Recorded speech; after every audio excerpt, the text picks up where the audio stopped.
Well, hold on. Another seminal moment of Tim Horner, and Funny I've got you mention Horner and Seaman in the same. Right, way stuff. The worst moment in recorded music history happens very early on when we get about 4 minutes of him warbling his way through a Garth Brooks song. What was the reaction? That was a rib, right? I need to know. Was that a rib? You know it wasn't. Here's the thing. Here's another thing.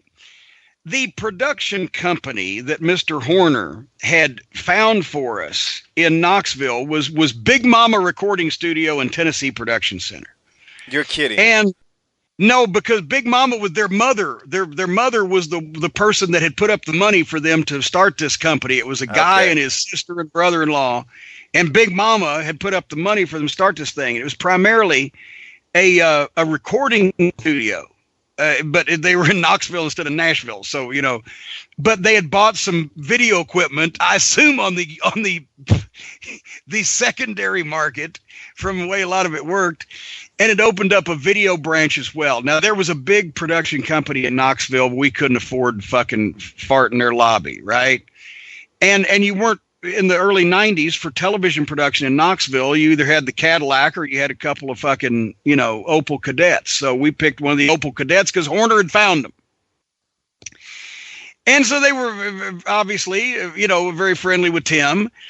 And I don't even know how it came up, but somehow Horner mentioned that he could sing or he did karaoke or he was musical or whatever the fuck. And they said, well, why don't we put him in the recording studio here and shoot it and he can be singing. And at this point, it's one of the early TVs. I'm thinking, okay, one of our baby faces on the roster is going to demonstrate some talent of some description outside this is not a stretch that you would want to do this. That's the kind of thing I like to feature about baby faces, make them likable outside the ring, talented, whatever the fuck.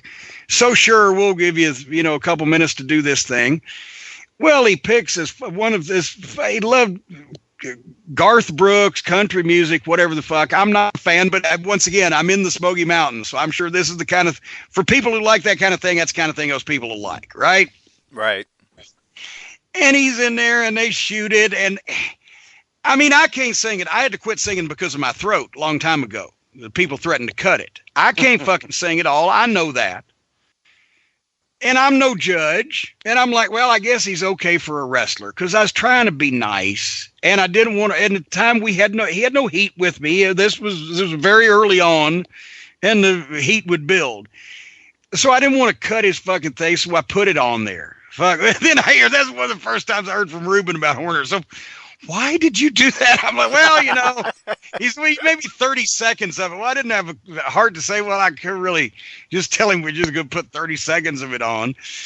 But I always try to sell to, because Horner would question me, why is Tim Horner involved? Because he was so bland and so boring and et cetera. Even Horner was a good hand in the ring. He could work and he had timing, and you could bring a guy like Candido in, put him with Horner, and he'd teach him slow down and work Southern wrestling better. He was good athletically in the ring. He had no fucking promo personality whatsoever, but he looked good in a suit and he was a hometown guy.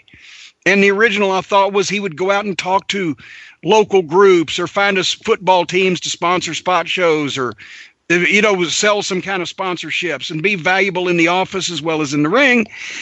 and whether it was merchandise or whether it was a fucking wrestling school, I don't know the one sponsorship, the first one yet that he ever sold. It just didn't fucking work. And there I'm trying to justify him to Ruben. And he's like, couldn't you just have 30 seconds of this thing? So it just...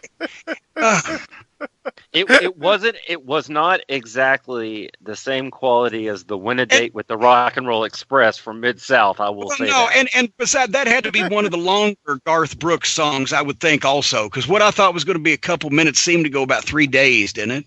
Yes. Yes, Jim. And he's squinting his eyes. His couldn't tell closed. Him that he wasn't a country music star in the making. He was selling it like he was the greatest. I don't know what we're going to do when we finally get rid of him. We said that. We said, well, the thing is, Jim, if it was the same thing that happened when I got rid of him, your merchandise money will immediately go up. Perfect. That'll work for us. As soon as I gave Hildebrand the merchandise department, suddenly it was box office business or land office business.